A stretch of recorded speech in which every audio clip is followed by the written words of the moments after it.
Okay, this is gonna be a twofer because I don't feel like making two videos. The Marvels. First at the top of the ticket. The Marvels misfires with $47 million, lowest MCU opening weekend of all time. That is $47 million domestically. I believe, yeah, they made $63.3 million from international sales, bringing their grand total to $110 million. Here's the problem: it cost $220 million to produce this film and $100 million to promote this film. So they are $320 million in the hole. As of this weekend, they are still $210 million in the hole. Are they going to be able to recoup their losses? Probably not. I do not see the Marvels regaining any of that money. It's going to be in a situation the exact same way as The Flash, which is people showed up to watch it week 1. It was okay. Word of mouth really wasn't that good, and as a direct result, people didn't show up to watch it week 2 or week 3. I think it will probably end up topping out at maybe $200 million, maybe $250 million, and then it will just end right there. Which is a shame because I've said it before. It is not a bad movie. It is a okay movie. It just has narrative issues. The relationship between Carol, Monica, and Kamala is fantastic, but once you move outside the relationship, everything else is piss poor, which kind of sucks. I feel as though if they had focused the movie more on the three women's relationship, it would have probably been a whole lot better. But then again, it's just another issue that has been really prevalent with Marvel films post Endgame, where the writing just, if you're not James Gunn, the writing has not been stellar in any way, shape, or form. It's all been subpar. Shang-Chi is the one standout still. Spider-Man No Way Home, once you remove the nostalgia bait, it's a really generic and really, really poor script. I, I don't know what to say. There's another thing that really needs to be talked about is the fact that these movies are costing too much. $220 million to produce and $100 million to promote. That is $320 million. I had to go and look at Guardians of the Galaxy. Hold on, I think I have it out of order. The first Guardians of the Galaxy. Well, oh, okay. The first Guardians of the Galaxy was 232 million, and it brought in 773 million. The second one was 200 million even. It brought in 869 million. So Guardians of the Galaxy was always consistent. 250 million brought in 845 million. Yeah. Guardians of the Galaxy was always consistent. The one that was not consistent as all was the Captain Marvel first film. The Captain 1.1 billion. I don't remember this movie doing that well. Apparently my numbers were absolutely off because I thought this movie only brought in like $700 million. That is really surprising. That is really surprising. But yeah, no. This Captain Marvel film, but look at that. 152 million to 175 million was the budget. Whereas the budget for this was 220 million plus another 100 million on top of that for promotion. That's damn near double. That's crazy. Like Marvel's just been throwing money away, especially when you sit down and you look at how much money Disney has basically been throwing into Marvel projects while neglecting a bunch of their other projects. It's absolutely fucking insane. I do believe that there is gonna have to be some reining in. Marvel is gonna have to sit down and start, like, we're gonna start lowering you guys to 150 million, and then if we're not really sure about your movie, we're gonna lower you to 100 million. We need to get back on quality. Stop with all the CGI. Stop with all this expensive bullshit. Get back on quality. Because how much was Captain America the First Avenger? Captain America the First Avenger was 140 million, adjusted to inflation 216 million, but it only brought in $370 million. Could that be considered a success? I mean, it was one of the early superhero films, even though it was a little bit successful, it wasn't as successful. You jump into Captain America: The Winter Soldier. Winter Soldier was 170 million, brought in 714 million, and in my opinion, Captain America: Winter Soldier is a much, much, much more higher quality film than a lot of the things that we've gotten recently.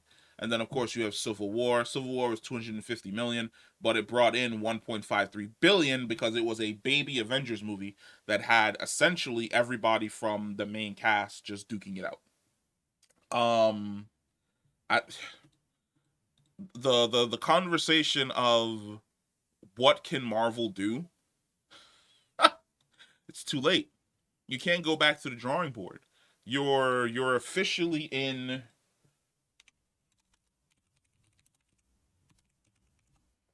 What was the last phase that just passed? Was that phase four? Hold on. I need something that shows all of the phases.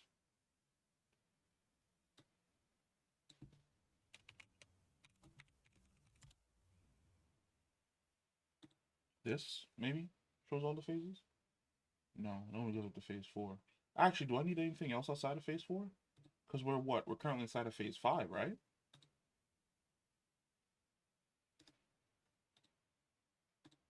Hold on. So let's hold on to that. And then let's grab this.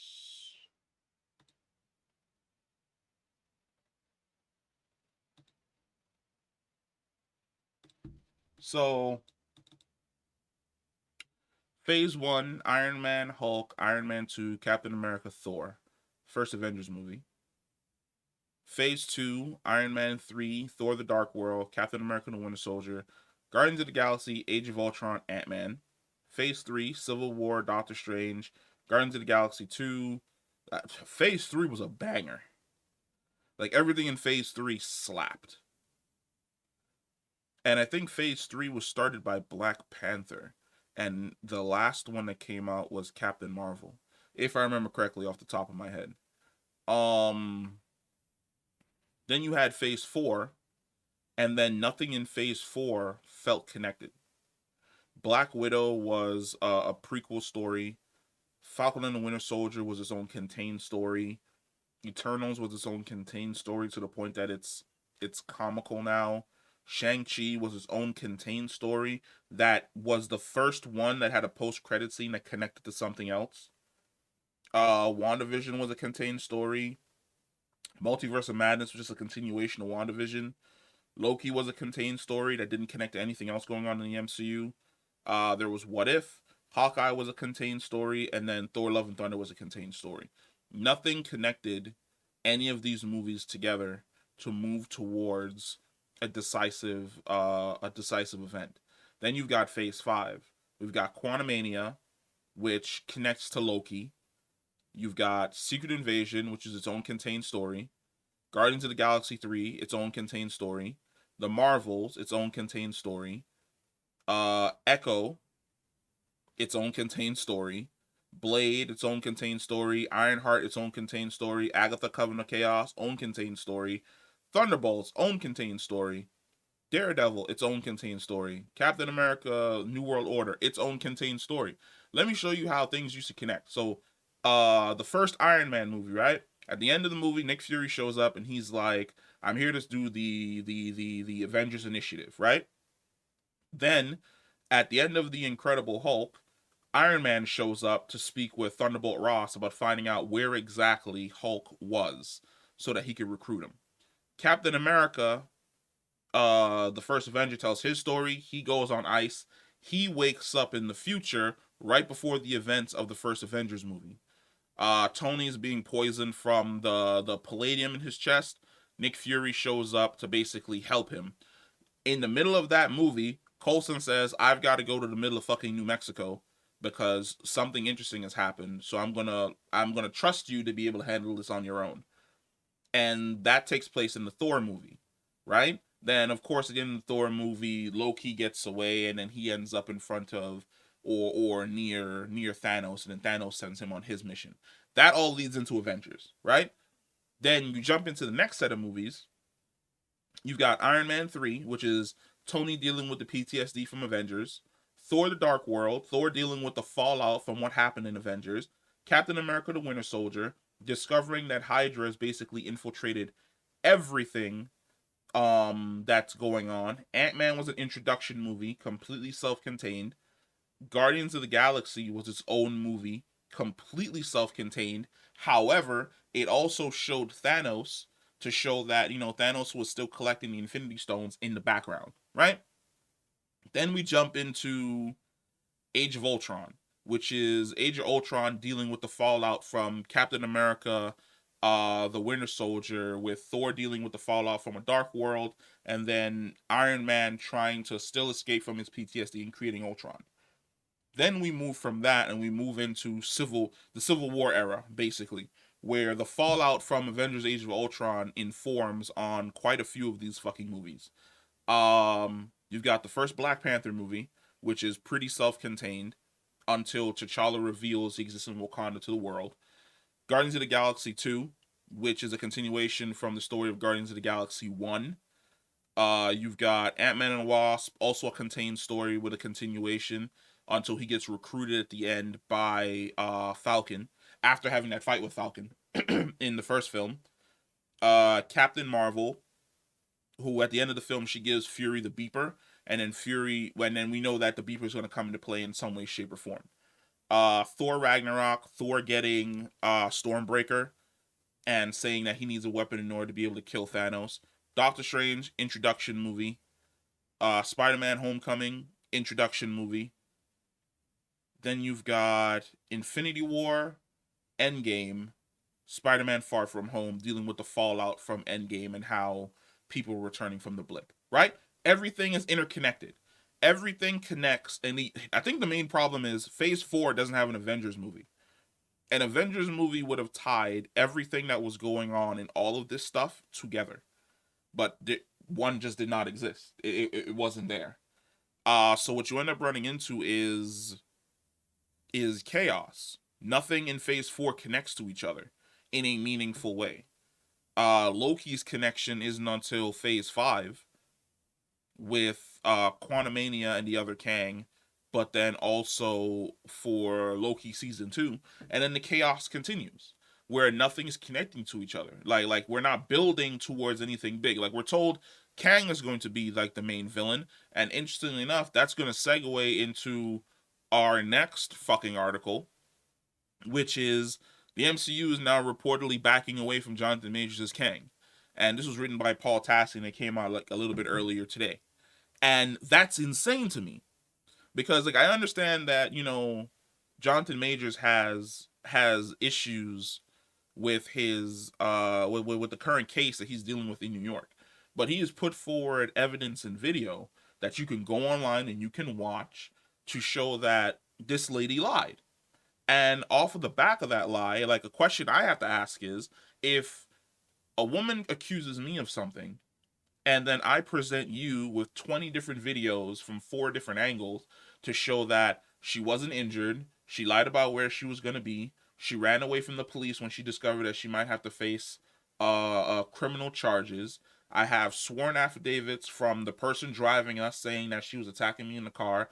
I have a sworn affidavit from the maintenance man who opened up my door and then opened up my room door and then found her in the closet with me. I'm on camera leaving, not coming back to my apartment, her coming back on her own, and then me coming back hours later and getting a maintenance guy to check on her. I have all this evidence that I am presenting, but you're still coming after me saying that I assaulted this woman when I requested the body cam footage to show that you were coaching her in the apartment about what to say.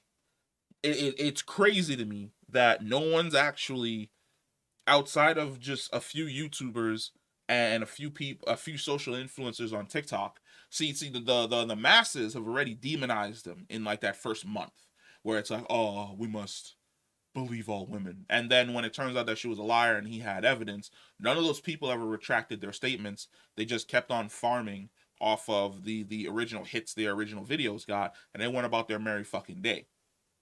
So, and then of course you have the other people who bandwagoned on to the Jonathan Majors situation and accused him of assault, but then aren't taking the extra step to basically bring charges against him or revealing their actual names. Or that one director that was like, "Oh, I went to high school with him, and this was very much in line with the type of person that he is." And then when you ask him for specifics, he's like, I don't got any. I don't, I, I don't know where these specifics exist, but they don't exist on me. I'm just saying, in my opinion, from certain things that I saw, from certain things that my cousin's brother's wife's sister's best friend said that she knew about the guy when he was living on the opposite town side of town away from me, is that he was like this really unhinged dude, and it's like nobody else that's ever acted in a movie with Jonathan Majors has ever come out and said anything about him in a negative way. He's cool with everybody he's acted with. He's dated multiple women before this. No issues whatsoever. Even his exes have come out and said that, yeah, he ain't ever done that shit with me. Like, we were cool as fuck. But this one situation that he has proof that he is innocent is just going to derail and destroy his entire fucking career. Once again, shows up in Loki as the best part of the movie of the series, showing just how menacing and great a villain he is as Kang, and how versatile he is to play all of these different variants of him. We're deciding in the 11th hour, after you've essentially built this entire thing around the idea of the multiversal saga, that, you know what, we're not going to go into direction Kang the Conqueror anymore. So what is the pivot now? Because if you're saying that now, then my question is, when I go back and I look at phase 4, setting up the multiverse saga, what was the point? When I look at Ant-Man 3, Quantumania, I go, what was the point? What was the point of season 1 of Loki? What was the point of season 2 of Loki? Why are we here? Because I don't think you know why we're here. Because, it's no longer about putting out quality content. It's about putting out rapid fire content to get money from the masses. The issue is your quality has sucked, and as a direct result, people don't want to give you money because the masses are tired of your bullshit. So between Captain Marvel fucking bombing, um the Loki finale being rewritten so that it can put a nail in Kang and go in a completely different path and move away from Jonathan Majors, to Marvel basically coming out and saying, well, not really Marvel coming out and saying, but somebody who's deep in the MCU and Marvel in particular and Disney in particular, coming out and saying that, hey, we're moving away from Kang altogether. What is the new direction? Because the question now is, do you introduce Doctor Doom 2 years from now in a Fantastic Four movie and then make him the main villain for your first Avengers movie? Or what is the plan? Because I don't think you have a plan currently. I think you've been flying by the seat of your pants since Endgame ended, trying to live on the glory of those 10 fucking years. And it is insane. I, I don't know where to go from here. Like, I feel as though we are entering a phase now where Marvel is just going to be getting flop after flop after flop for the foreseeable future. Without question, for the foreseeable future. Because there's just no way, there's no way that there's no way that they can fix this. There's no way that they can essentially figure this out.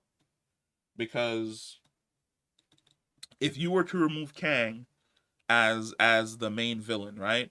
Phase 5 secret what? No. If you remove Kang as the main villain, the plan would be introduce Doctor Doom in Fantastic Four 2023. What? No. That timing is off. When is Fantastic Four supposed to come out? Doesn't even have a it doesn't even have a fucking date. Um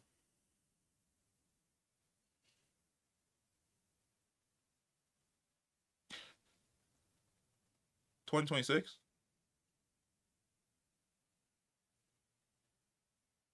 Is that the plan?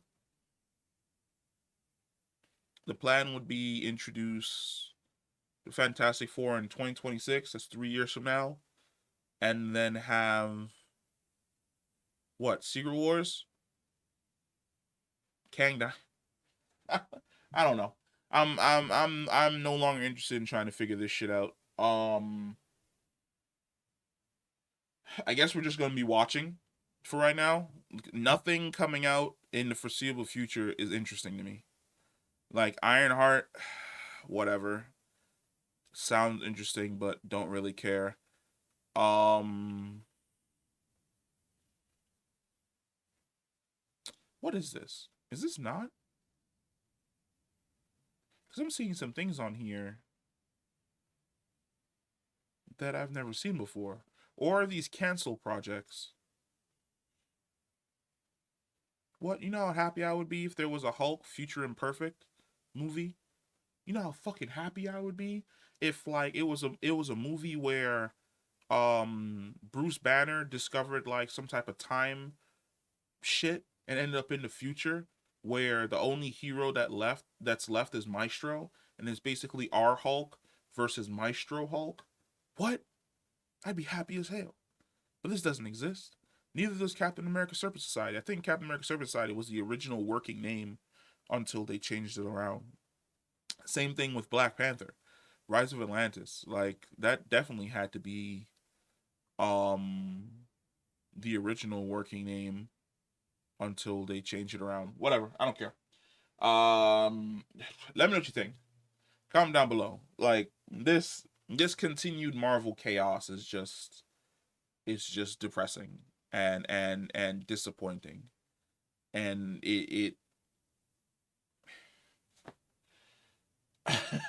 to be dark and fucking cynical, I got my 10 years. Like I got my 10 years. I got my Iron Man 1 all the way to Endgame, and I'm happy. Perfect fucking run. During my era, while DC was floundering, Marvel was shining. And now Marvel is currently in the same state that DC was in, which means that if James Gunn can go over to DC and I can get 10 straight years of great DC content while Marvel is just in absolute fucking shambles, I take that trade. That's a good trade. Damn good trade.